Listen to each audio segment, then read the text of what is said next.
When I turned 20, my grandfather's old friend, now the richest man in the country, laid out photos of his grandsons and told me to choose one to marry.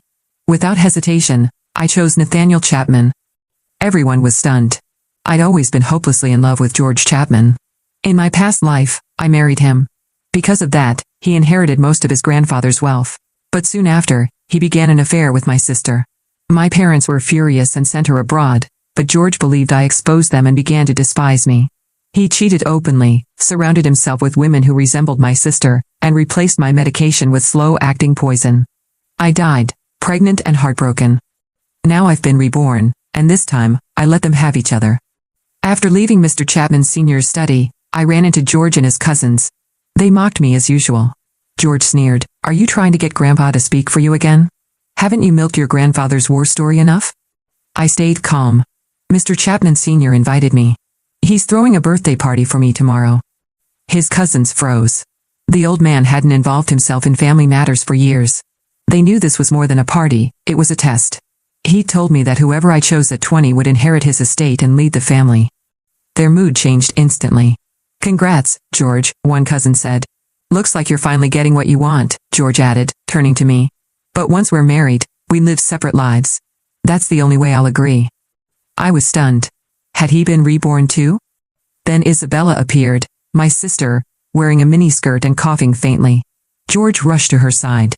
"You shouldn't be out when you're sick." He glared at me. "Did you really need a chaperone just to come here?" As they left, George muttered, "Keep acting like this, and there's no way I'm marrying you." On my birthday, they arrived late. Her cheeks flushed, his neck marked, obviously intimate. Once, that would have broken me. Now, I simply ignored them. Trying to provoke me, George pulled out a velvet box. Before he could give it to me, Isabella snatched it. "It's the limited edition bracelet. Impossible to get." George smiled. "Then it's yours." She hesitated, pretending to protest. He insisted, "As long as it's mine, she'll think it's perfect." Laughter filled the room. George looked at me. "Still pretending to be gracious? I'm going to be head of the family. I won't be tied to one woman." Then he leaned closer. "Since you're being good today, here's a reward." He offered the gift again, but I turned away.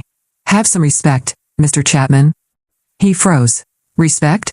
Aren't you the one desperate to marry me?" "Who said I'm marrying you?" The room fell silent. He scoffed, "You think you'd marry someone else, Nathaniel? He's sick and broken." At that moment, Nathaniel was wheeled into the room. He looked frail. But I remembered Mr. Chapman Sr.'s advice. "Since you chose Nathaniel, say nothing for now." I saw the flicker of disappointment in Nathaniel's eyes but said nothing.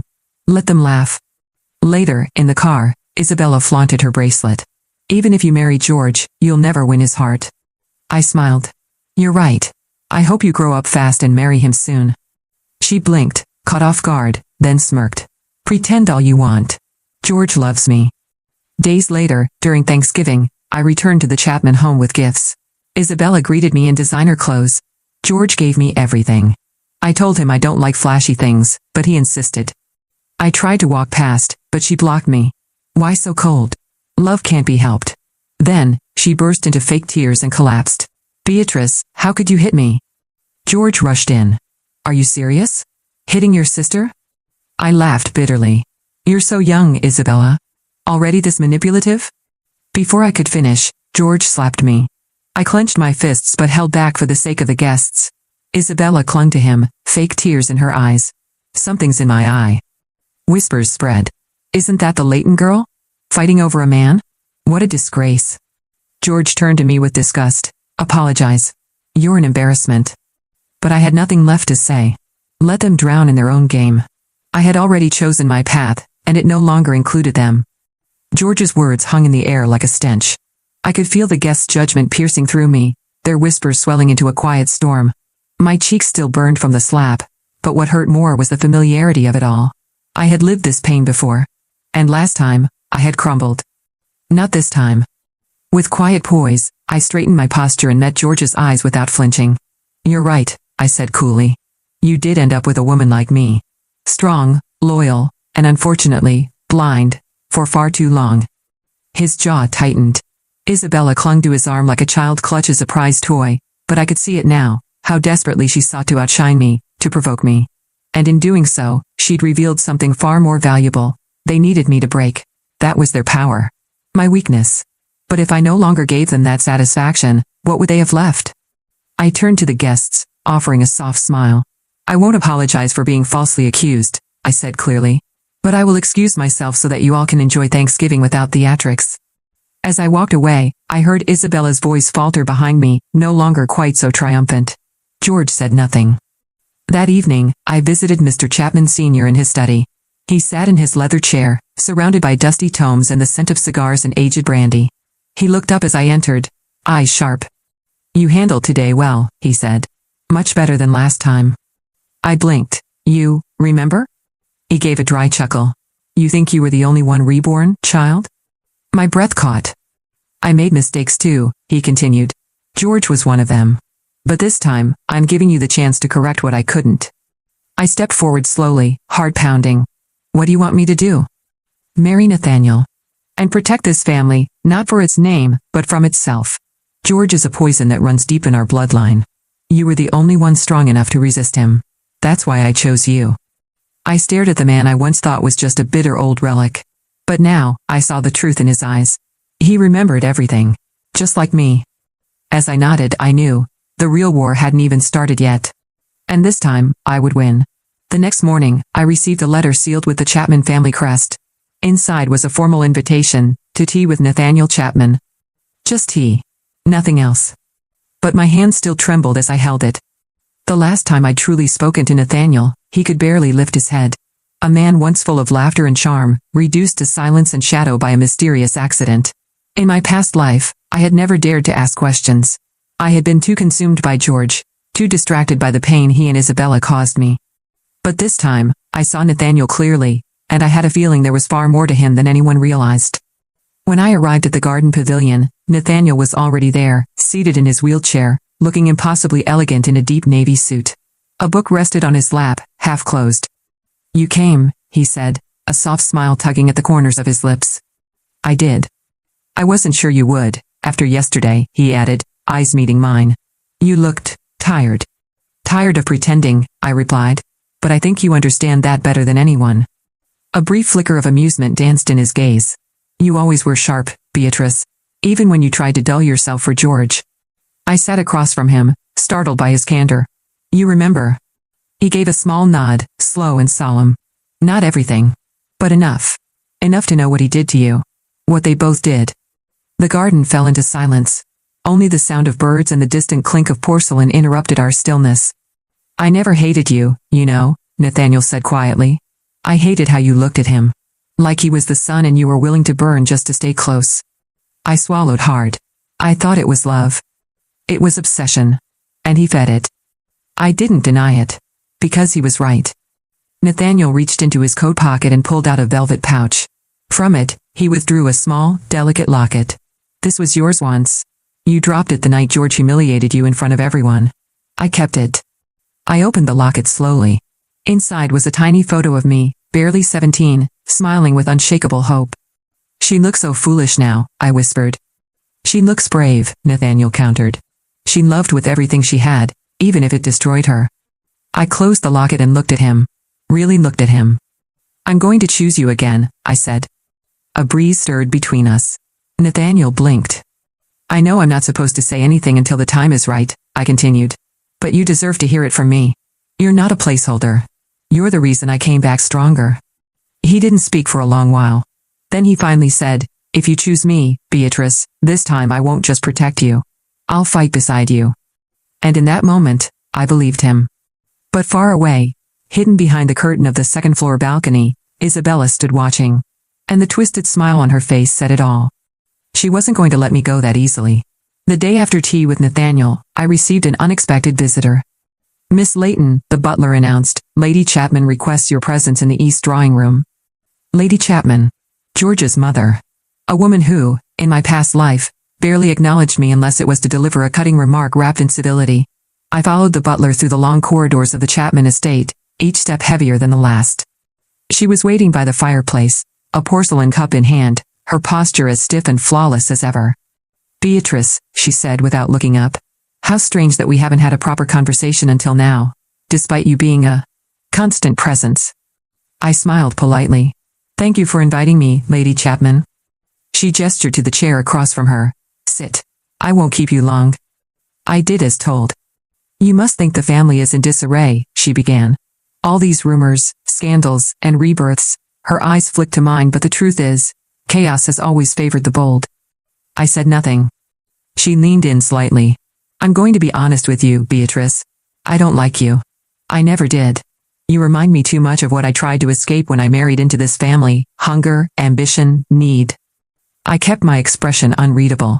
And yet here we are. Yes, she agreed. Here we are. You've somehow secured Mr. Chapman Sr.'s favor. Quite a feat. But I wonder, do you truly believe you're ready to become the next matriarch of this family? I'm not aiming to be a figurehead, I replied. I'm preparing to be a shield. That got her attention. Her eyes narrowed. A shield for who? For Nathaniel. For the estate. For the name. But most of all, for myself.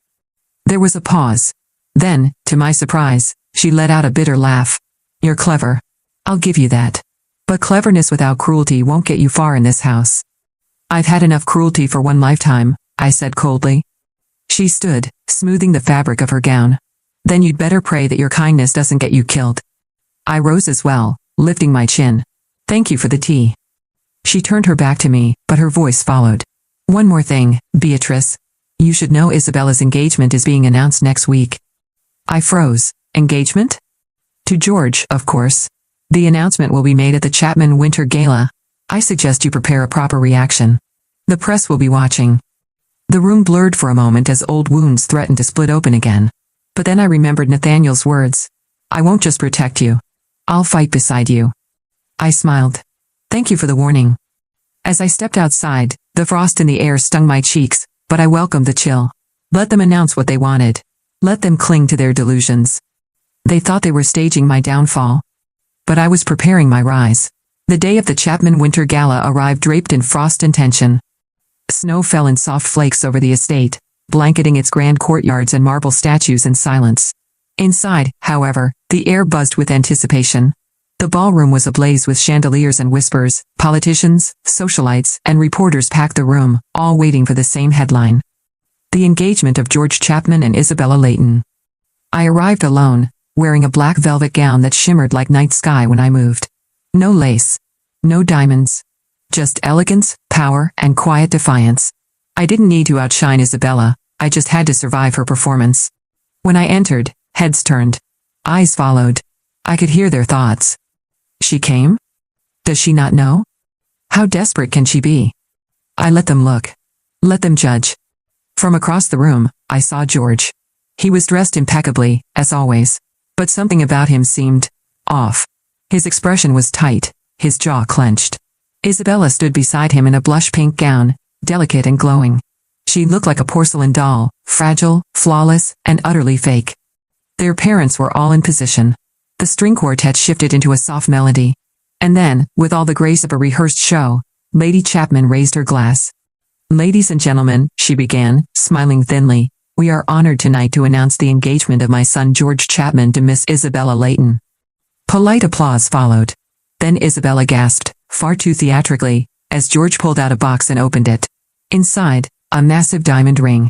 The crowd surged forward for a better look. But I didn't move. I stood still, watching as Isabella extended her hand. George hesitated. Just for a second. Then I saw it, his eyes flicked to me. Not once. Not twice. 3 times. And each time, the mask he wore cracked just a little more. I tilted my head ever so slightly and raised my glass toward him with a smirk. His fingers fumbled slightly as he slid the ring onto Isabella's hand. The applause returned, louder now. But no one noticed Nathaniel had entered the room. Wheeled in by an attendant, he wore a charcoal suit with silver embroidery at the collar, an old family heirloom usually reserved for the head of the Chapman estate. Mr. Chapman Sr. followed behind him, cane in hand. The music stopped. Forgive the interruption, the old man said, his voice cutting through the crowd like a blade. But there's one announcement left to make tonight. Gasps rippled across the room. Beatrice Layton, he called, turning to me. Will you come forward? All eyes snapped to me. I walked toward him, slow and steady, the sound of my heels tapping like thunder in the silence. He turned to Nathaniel. As the rightful heir to my estate, Nathaniel has made his choice. And I support it fully. Beatrice Layton will be his bride. A collective gasp swept the room. Murmurs erupted. Isabella's face drained of color. George's mouth dropped open. And then, Nathaniel reached for my hand. I placed mine in his without hesitation. This engagement, Mr. Chapman Sr. declared, is the only one that concerns the future of the Chapman legacy. The silence was deafening. George stepped forward, voice sharp. Are you serious? Him? He can't even. Speak again, Mr. Chapman snapped, and I'll strike your name from the family register. George recoiled as if slapped. Isabella's hands trembled, still clutching the diamond ring. I looked at them both, then leaned closer and whispered, Congratulations on your engagement. I'm sure it'll be a beautiful disaster. And with that, I turned toward Nathaniel, letting him guide me toward the spotlight that was once theirs. The headlines the next morning were brutal. Billionaire heir Nathaniel Chapman stuns gala with surprise engagement. Family rift deepens as George and Isabella overshadowed by reversal of fortune. Who is Beatrice Layton? From forgotten fiancé to Chapman power player. I didn't need to read every article. The message was clear, the game had changed. And I was no longer the pawn. Still, the backlash came fast. Lady Chapman sent an icy letter of concern, warning me to tread carefully now that I was in the public eye. Isabella, of course, posted a curated series of teary Instagram stories, delicate, vague captions about trust and being replaced. The comments were flooded with sympathy. George? He stayed silent. But that silence was louder than anything he could have said.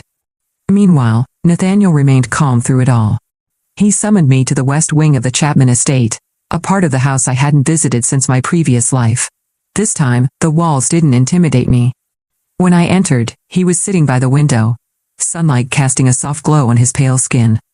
They're planning something, he said without preamble. George hasn't backed down. He's just changing strategy. What do you mean? Nathaniel turned his head slightly. You haven't noticed? They've stopped attacking you in public. No more jabs, no more scenes.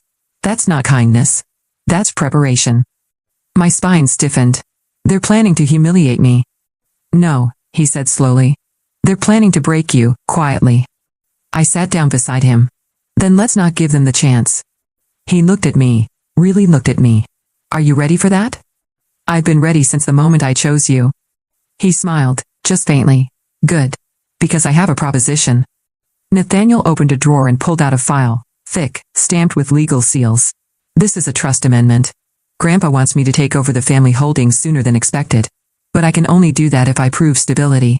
As in, a real partnership. A real engagement. My heart beat faster. You mean a real marriage? He nodded. If we do this, we're not just pretending anymore. We'll be walking into a den of wolves, together. I studied him in silence. In my past life, I had married for love. And it killed me. This time, I could marry for survival. And maybe something more. I reached for the file. Let's do it. Before he could respond, a knock echoed through the hall. It was the head butler. Miss Layton, he said nervously. There's an incident at the front gate. Miss Isabella is here. And she's made a scene. I exchanged a glance with Nathaniel. Send her in, I said calmly. Seconds later, Isabella burst into the room, mascara streaked, fury blazing in her eyes. You think you've won? She spat. You think marrying Nathaniel makes you powerful? Please. You'll never be a Chapman. Not really. Nathaniel didn't flinch. Isabella, you're trespassing. She ignored him, stepping toward me. You stole everything from me. George, my future, my spotlight. And now you want to pretend you're some graceful queen rising from the ashes? You're nothing but a leech who got lucky. I rose to my feet. No, Isabella. I'm the mirror you've spent your whole life avoiding. Everything you've done was to outshine me. But without me to compete with. What are you? She opened her mouth, but no sound came out. Nathaniel's voice was like ice. You should leave before the guards escort you. Isabella's face twisted. This isn't over. I hope not, I replied with a slow smile. I'm just getting started. Isabella didn't show her face again for a while. But her absence didn't mean peace. If anything, the silence became more dangerous. Rumors began surfacing online, anonymous posts questioning Nathaniel's mental capacity, insinuations that I had seduced a dying man to claw my way into wealth. Paparazzi followed us everywhere. The headlines turned sharp, loaded with innuendo. It was calculated. A smear campaign, discreet, coordinated. And unmistakably George's signature. "He's painting you as a gold digger and me as a puppet," Nathaniel said one evening as we sat on the terrace. "He wants people to believe you're using me." I stared at the city lights in the distance. Because the truth is more threatening. He can't stand the idea that I chose you. That you chose me. And that we're not begging for scraps anymore. Nathaniel let out a breath, slow and steady. "Grandfather's watching everything. If we survive the next few weeks, he'll sign the full transfer." I turned to him. "And if we don't?" He met my gaze. "Then George wins, again." We sat in silence for a long time. Then Nathaniel added, "You know there's one way to shut this down completely." I raised a brow. "How?" "Announce the wedding date." The words hung in the air like a dare. No more pretense. No more speculation. "You think they'll back off?" "No," Nathaniel said. "They'll panic." I smirked. "Good." 2 days later, the announcement was made. Nathaniel Chapman and Beatrice Layton to marry in 6 weeks. Private estate ceremony, family only. The backlash was immediate. Lady Chapman called, threatening to disown Nathaniel. George released a thinly veiled post implying that I was pressuring a fragile relative into a rushed union. And Isabella? She uploaded a sobbing video with the caption, "I wish someone had warned me about the people closest to me." But the best part? Mr. Chapman Sr. made no statement. That silence spoke volumes. A week before the wedding, I received a package. No return address. Inside, an envelope containing a photo. My heart stopped when I saw it. It was a picture of me. Taken through a window. I was holding Nathaniel's hand. On the back of the photo were 5 words written in red ink. "You don't belong with him." I showed it to Nathaniel. He didn't look surprised. "This is how George plays," he said. "He pushes until you break." "Well, he's going to be very disappointed," I muttered. But inside, a flicker of fear had ignited. Someone had been watching us. Close enough to take pictures. Close enough to send threats. This wasn't just a scandal anymore. It was war. The house was put on lockdown the following day. Security doubled. Every staff member vetted. Every entrance monitored. Nathaniel insisted on installing cameras, even in places I once considered sacred. "We can't take chances," he said. "Not when George feels cornered." But it wasn't George the first feared. It was Isabella. She had gone quiet again. Too quiet. And from the few glimpses I'd seen of her online, she looked unhinged. Her perfect hair was unbrushed. Her posts were riddled with passive-aggressive quotes and cryptic captions about betrayal, fate, and revenge. "She's not handling rejection well," I muttered one night, scanning one of her posts. "She never did," Nathaniel said, wheeling beside me. "But now it's worse. Because she's not just losing George. She's losing the narrative." I turned to him. "What do you mean?" In her mind, she was always the protagonist. The tragic heroine. The victim of your ambition, my illness, George's indecision. But now? He gave a cold laugh. Now she's just the jealous sister. That night, I couldn't sleep. I kept hearing the click of the photo being taken. The phantom sound of a shutter. I kept seeing those words scrawled in red ink. "You don't belong with him." What terrified me wasn't the message. It was the obsession behind it. 3 days before the wedding, Mr. Chapman Sr. summoned us to the study. He looked older, tired. But his voice was firm. "You've both endured more than I ever expected. But I need to know one last thing." We nodded. "Do you trust each other?" he asked. Nathaniel answered without hesitation, "Yes." Then he looked at me. And for the first time in both my lives, I didn't hesitate either. With my life. Mr. Chapman's shoulders relaxed slightly. He pulled out 2 envelopes. "Then sign these. These documents transfer full control of my personal estate and voting shares to you, Nathaniel. Effective immediately." Nathaniel froze.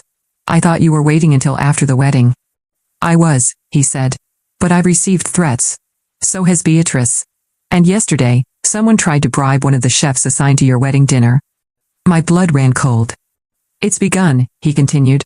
"You're not just getting married. You're becoming the most powerful couple in this family. Which means you're both targets." He placed the pens in front of us. "You either step into this together," he said, "or walk away now." We signed. That night, the house was quieter than usual. Too quiet. I was walking back from the kitchen when I saw the flicker of movement down the hall. A shadow slipping into the east wing, the one no longer in use.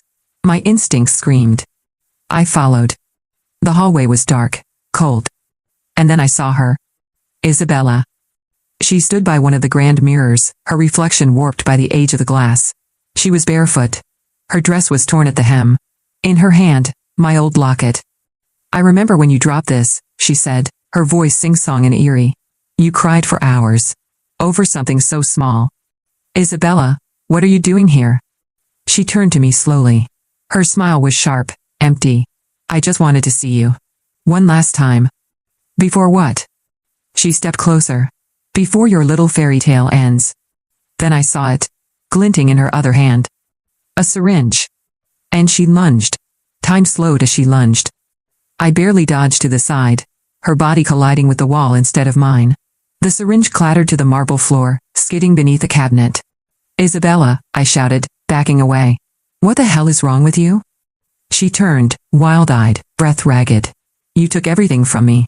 George, Grandpa's approval, even Nathaniel. He was supposed to die. He was supposed to be out of the way.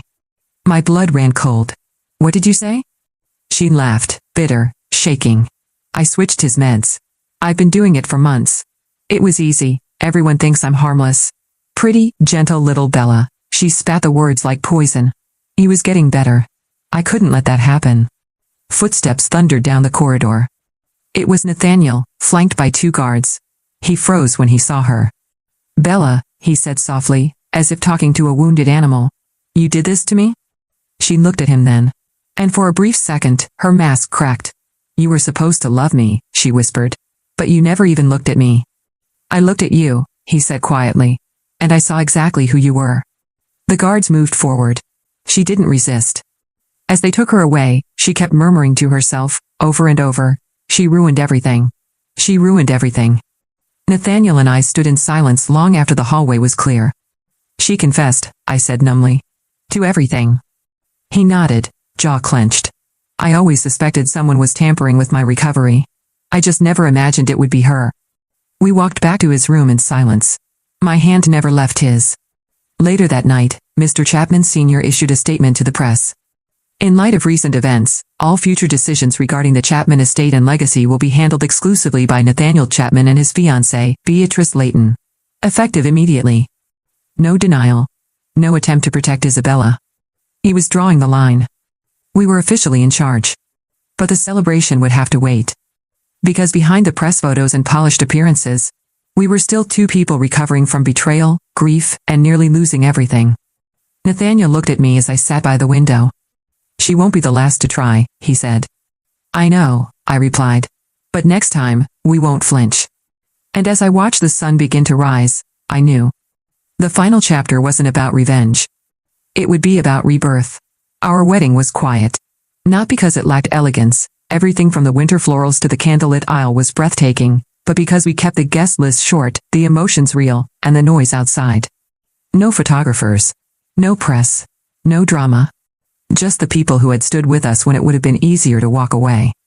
Mr. Chapman Sr. escorted me down the aisle himself.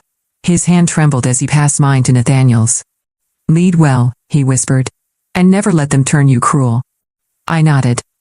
Nathaniel looked at me like I was his anchor. I looked at him like he was my proof that love could grow from ruin. We exchanged vows with no theatrics, no performances. Just promises. I don't want perfect, Nathaniel said, his voice steady. I want honest. I want fire. I want you. I smiled through the tears. And I want someone who doesn't need to be rescued, only believed in. That's who you are to me. We sealed it with a kiss that didn't spark applause. It sparked peace. In the months that followed, the Chapman name changed, because we changed it. We rebuilt the estate's foundation, firing corrupt board members, launching new philanthropic projects, and quietly dissolving old toxic alliances. Where once there had been ego and greed, we planted roots of something stronger.